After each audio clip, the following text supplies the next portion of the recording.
On the next fight on the prelims, we got a light heavyweight matchup between Dustin Jacoby going up against Darren Stewart.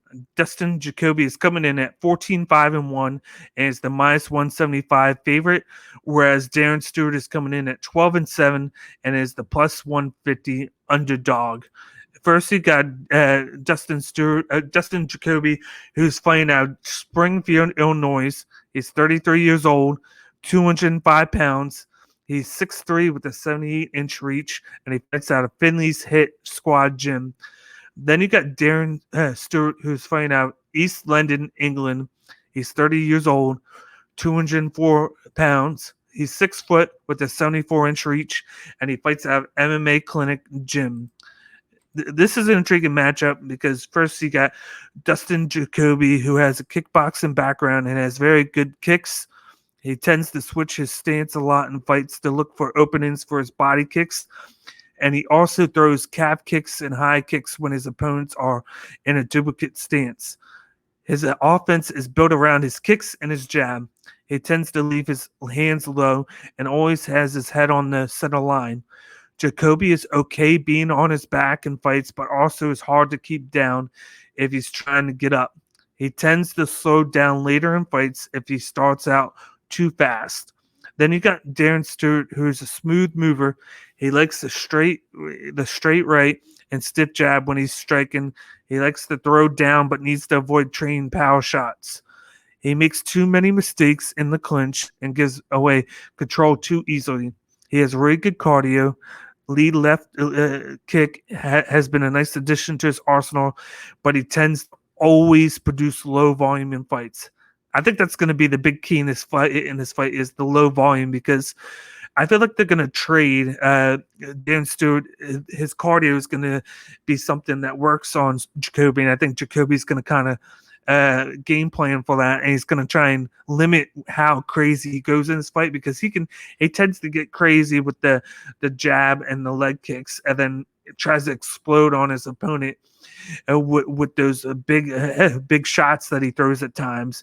But Darren Stewart's going to move around, avoid those big shots, and he's going to try and get his stiff jab going. A lot of his stuff is like singular strikes or just 1 and 2, and then that's it. And then he keeps on moving, and that's why you see him produce lower volume input in fights, is because he gets going, moves around, 1, 2.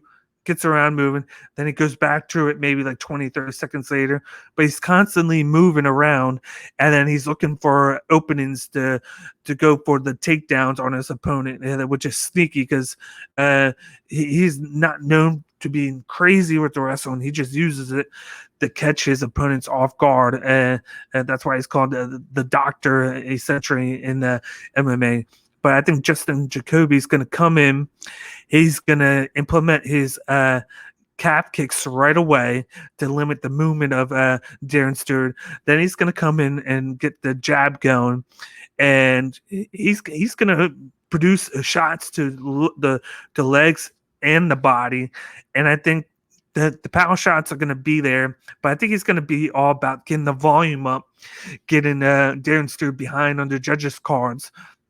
And then when it comes to like the second or third round with this gas tank, if he's already tired, he's not going to have to worry about it too much, because he's going to have the volume on his side. And then maybe he can worry about just defending the takedown then, because I feel like Darren Stewart's going to come in later with the wrestling instead of early on.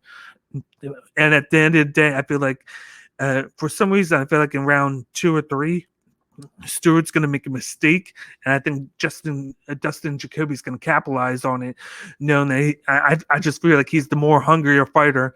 And at the end of the day, I got Dustin Jacoby by third round knockout. I think he's going to come in.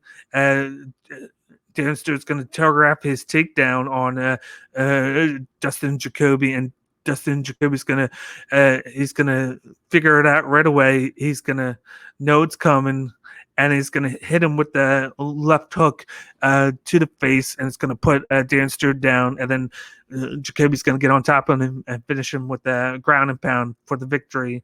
And just like I said before, Dustin Jacoby is going to defeat Darren Stewart by third round TKO in the prelim.